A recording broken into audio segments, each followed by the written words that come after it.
Greetings, Aberdeen and Safe Harbor families. Happy New Year. I wanted to let you know we're starting a new series for devotionals, but also a new series in chapel and at church on the Gospel of Luke. It's called Dignity Restored, and we're looking at the ministry of Jesus to restore broken bodies, restore broken hearts. But really what it is, it's the mission to restore our humanity, to restore our glory, restore our dignity. Fundamentally, that restoration has its ground in the life, death, and resurrection of Christ, the atonement, the forgiveness that we have there. And much of Christian ministry, particularly in evangelical America, has focused on the spiritual grounding of that salvation. But restoration is not just for the spirit, it's for our physical existence as well. And that was shown very powerfully in the resurrection of Jesus, the bodily resurrection of Jesus. The body matters, the physical matters. And we will see it in the announcement of Jesus' ministry. We're going to look at Luke chapter 4, where Jesus announces the beginning of his ministry. We're going to see that in that announcement and in the Gospel of Luke, that Jesus has come to restore dignity spiritually, but physically as well. Restore broken hearts, broken bodies, restore glory and dignity. Let me read that announcement in Luke chapter 4. Verse 14, Jesus returned to Galilee in the power of the Spirit, and news about him spread through the whole countryside. He was teaching in their synagogues, and everyone praised him. He went to Nazareth, where he had been brought up, and on the Sabbath day he went into the synagogue, as was his custom. He stood up to read, and the scroll of the prophet Isaiah was handed to him. Unrolling it, he found the place where it is written, "The Spirit of the Lord is on me, because he has anointed me to proclaim good news to the poor. He has sent me to proclaim freedom for the prisoners and recovery of sight for the blind, to set the oppressed free, to proclaim the year of the Lord's favor." Then he rolled up the scroll, gave it back to the attendant, and sat down. The eyes of everyone in the synagogue were fastened on him. He began saying to them, "Today this scripture is fulfilled in your hearing." He announces his ministry and his ministry to restore. There are lots of indignities in this life. The prophet Isaiah mentions a few of them. He talks about poverty, incarceration, oppression.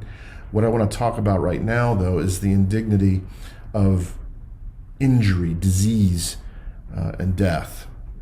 Some things about our injuries can be a little bit strange and funny. The indignities we endure because of a simple slip and fall. We break our wrist, we fracture a hip, and the next thing we know, a complete stranger is giving us a sponge bath. Of course, some things are more serious. Cancer, for instance. Cancer is a disease that is not for the faint-hearted, is it? Think of the pain of surgery, sickness from chemo treatments, radiation, sunburn. I won't tell any specific stories. I think it's too close to home, certainly for me and for many of you. But there really is no dignity in any of it. The glory is in the defeat of the disease. As with all illness, healing is a glory, if only temporary. We will see it in Jesus restoring a glory, dignity, in healing, even in raising the dead. These are powerful, wonderful stories. But they're tempered by the fact that even with people being raised from the dead, they all died again. There's little dignity in death. It robs us of joy, of love, of life. It robs us of dignity. So is that what's waiting for us? Death is just the undignified, uncompromising period at the end of our sentence? Or is it? When Jesus preaches that his ministry will proclaim, as it says in verse 18, recovery of sight for the blind. This is a powerful claim. Recovery of sight is a miracle done by no other prophet in all of Scripture. It's reserved for the Messiah, the one that God would send to put all things right. And it's done only by Jesus in the Scriptures. And with mastery over blindness, Jesus has mastery over every physical malady, even death. Other prophets raised the dead. Only Jesus cured the blind.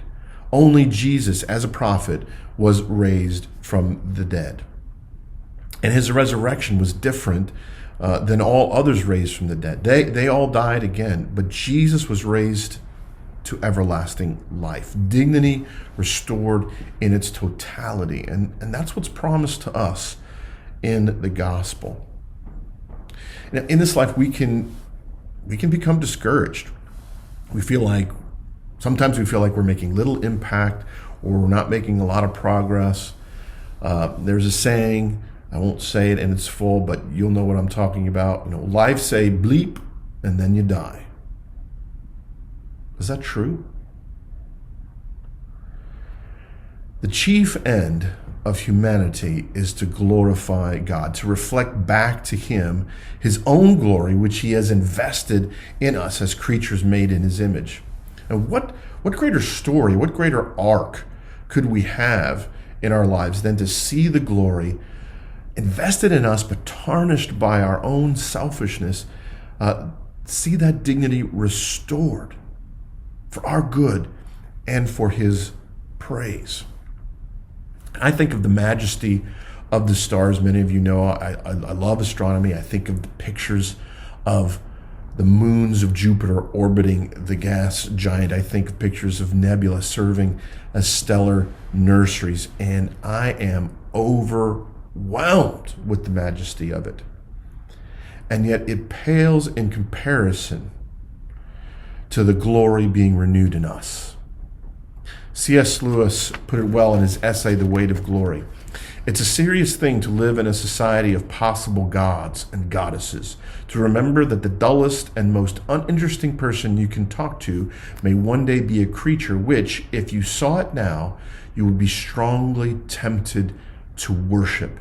There are no ordinary people. You have never talked to a mere mortal. You are no ordinary person, and you are on a journey of glory to dignity restored. We're going to see that in the Gospel of Luke, Jesus' mission to restore dignity of individuals. And Lord willing, you will see not only yourself in these stories, but a place in the story of other people, that you have a role to play. Dignity restored in you, but you being a part of dignity restored in other people. You matter to others, to the Lord. Believe it. Blessings on you all.